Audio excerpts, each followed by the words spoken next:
Some rock and roll stories are about the meteoric rises and legendary successes. Stories about bands who get together, conquer the world, and live happily ever after. Yeah, this isn't one of those stories. In the 1970s, Bad Company was a supergroup that could do no wrong. Formed from the ashes of British rock royalty like Free and Mott the Hoople, they sold millions of albums and basically defined the sound of classic rock radio. For a while, they were completely untouchable. But their attempt to bring that magic back in the 1990s, that was a profoundly different story. This wasn't only a failed reunion, it was a slow-motion disaster that stretched across an entire decade. It was a whole saga marked by a revolving door of musicians, bitter internal power struggles, and the inescapable shadow of their own massive legacy.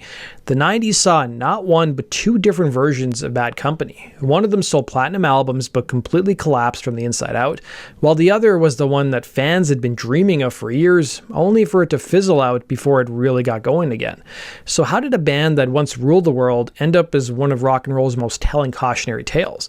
Today, let's take a look at the disastrous decade of Bad Company. To really get what went wrong in the 90s, we have to first go back to 1982. It was after a string of 6 studio albums, the original Bad Company had pretty much run its course. Their final record with Paul Rodgers' Rough Diamonds was their worst-selling album to date, and the friction inside the band, especially between Rodgers and bassist Boz Burrell, hit a breaking point. Rodgers, the voice that defined their entire sound, just wanted a break. As drummer Simon Kirke would later put it, truthfully, they all needed to stop. Rodgers, meanwhile, told Loudersound, "I had a family, I had young kids, and I was thinking, I've got to get up and take these guys to school." To cut a long story short, I felt that the other three weren't really pulling their weight on that album, and I decided to move on from there, really. The band quietly went their separate ways, and Rodgers went on to form another supergroup, The Firm, with Led Zeppelin guitarist Jimmy Page. For a few years, the name Bad Company just lay dormant, a relic of a past era of bluesy stadium rock.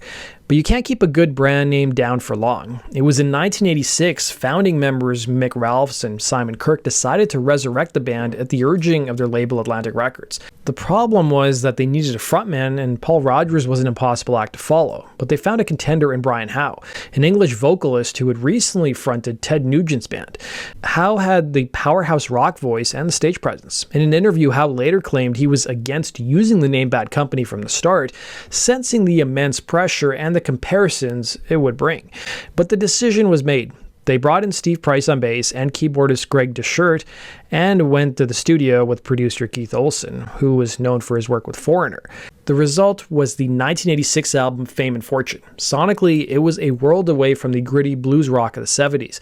It was loaded with keyboards and the shimmering 80s production, a clear attempt to fit into the pop rock landscape that was popular at the time. But the album was a commercial failure. It seemed Howe's initial fears were right. This wasn't the Bad Company fans knew and loved. The grand return had stumbled right out of the gate, and it looked for all the world like the band was once again finished. But just when everyone was writing them off, something strange happened. The band didn't fold. Instead, they regrouped. Brian Howe, who felt the slick keyboard-heavy sound of Fame and Fortune was a huge mistake, pushed back hard. He argued that Bad Company needed to be a guitar band, a rock and roll band. In his own words, he told them, "We need to toughen things up a little bit." With what he described as a tremendous resistance, he eventually convinced Ralphs and Kirke. They brought in a new producer in Terry Thomas, who would become Howe's key creative partner. Their next album, 1988's Dangerous Age, was a big step back towards a more guitar-driven, adult-oriented rock sound.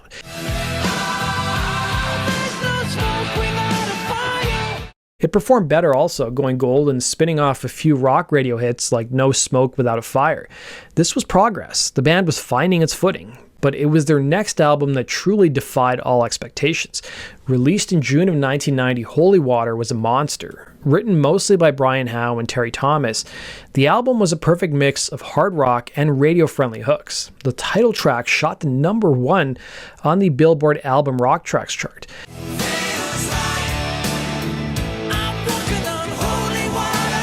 And the ballad, If You Needed Somebody, became a massive pop hit, peaking at number 16 on the Hot 100. The album went platinum, selling over 1 million copies. Suddenly, Bad Company was in arenas co-headlining with the supergroup Damn Yankees that became one of the top grossing tours of 1991. Side note, guys, I've done a whole video on the history of Damn Yankees. The link is down below. And they weren't done. They followed that up with the 1992 album Here Comes Trouble. It gave them another top 40 hit with How About That, and it also sold well enough to be certified gold. By every commercial metric, the 90s reunion was a massive success. They were selling records, selling out shows, and had firmly reestablished the brand. From the outside, it looked like they had pulled off the impossible. But inside the machine, the gears were grinding to a halt. The very success that had resurrected the band was now tearing it apart. Those platinum albums, sold-out tours were basically a facade, masking a deep, growing dysfunction within the group. The core of the problem was a bitter creative and financial divide. The new Bad Company was, for all intents and purposes, the Brian Howe and Terry Thomas show. They were writing the songs, crafting the sound, and delivering the hits. Meanwhile, founding members Mick Ralphs and Simon Kirke were becoming more and more like hired hands in their own band. According to Howe, Ralphs and Kirke were largely missing from the creative process. He expressed a huge frustration that he and Thomas were doing all the work, only to be met with resentment from the original members. In a scathing interview with Rock Candy magazine, Howe stated, "I know how much work I put into making those albums work, and how little help I received from Mick and Simon. It was a dreadful situation to be in."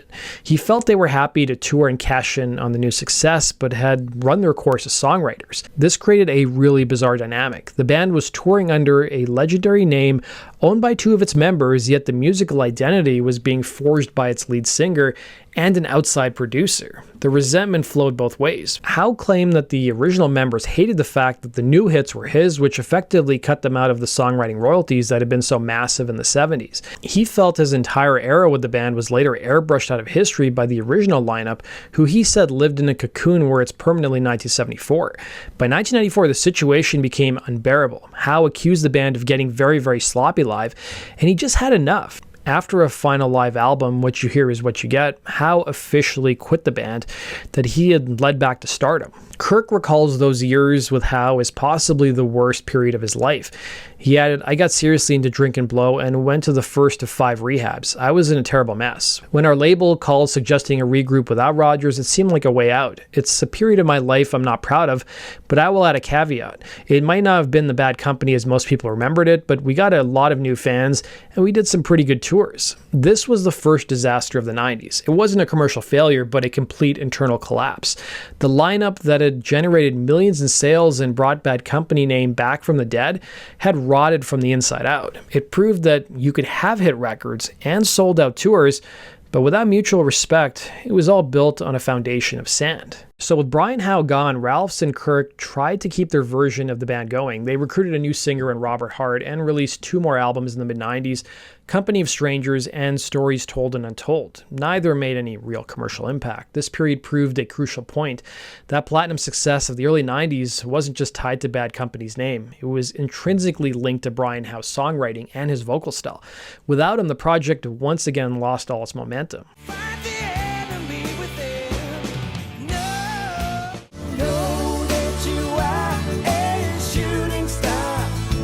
Then in 1998, the news that classic rock fans had been waiting for, the original 4 members of Bad Company were reuniting. Paul Rogers, Mick Ralphs, Simon Kirke, and bassist Boz Burrell were getting back together. The catalyst was a planned career-spanning compilation, the original Bad Company anthology.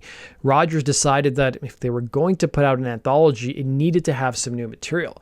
So for the first time since 1982, the 4 founding fathers entered a studio together and recorded 4 new tracks. The reunion was kicked off with a 32-date US tour in the spring of '99. The set lists were packed with the 70s classics that fans adored, alongside a couple of their new tracks. The tour was a nostalgic dream come true for a lot of people, with a show at the Hard Rock Live in Orlando even being broadcast as a pay-per-view event. However, it was also fleeting. Despite all the excitement, the reunion didn't have the seismic impact one might have expected. The anthology album charted at a dismal number 189. The new songs, 2 of which included Hey Hey and Hammer of Love, became modest US hits. The tour was a great moment in time, but it wasn't a grand relaunch. The spark that had made them superstars was now more of a warm, nostalgic glow.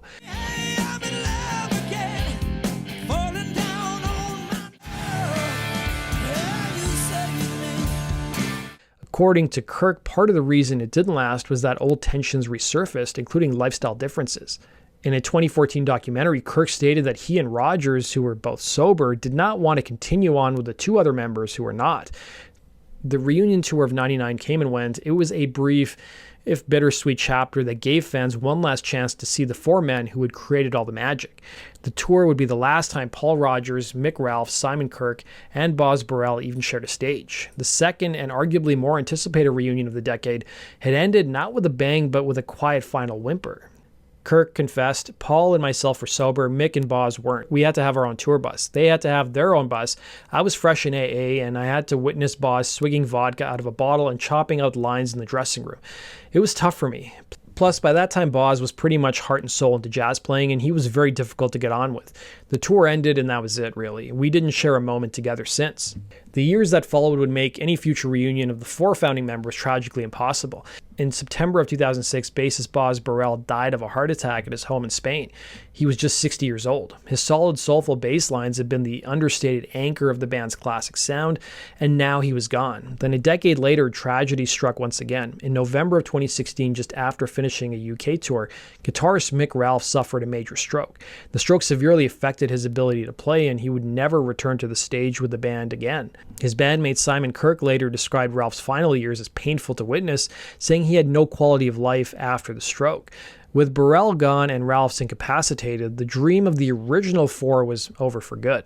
Paul Rogers and Simon Kirke have continued to tour under the Bad Company name, with other musicians keeping the classic songs alive for new generations of fans. But the story of the 90s serves as a brutal lesson in the complexities of rock and roll reunions. The decade presented two versions of a comeback, each with a failure in its own unique way. The Brian Howe era was a commercial triumph built on a foundation of internal conflict and resentment, a successful failure that ultimately imploded under the weight of its own toxic dynamics. The original lineup was the opposite, a moment of pure, authentic nostalgia that was emotionally resonant but commercially lukewarm and tragically short-lived. It was a reminder that you can't always go home again, and even when you do, the magic you once had might not be waiting for you.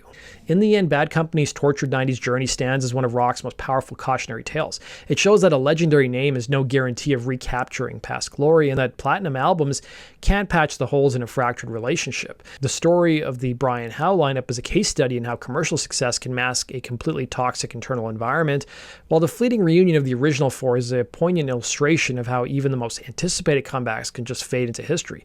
It was a decade of high hopes and bitter endings, a period that saw one of rock's greatest supergroups stumble, succeed, and ultimately fall apart, leaving behind a legacy that is as much about the drama and disappointment as it was about timeless music. That brings us to the end of today's video, guys. Thanks for watching. If you have suggestions for future topics, let me know in the comment section below, and we'll see you again in Rock and Roll True Stories. Take care.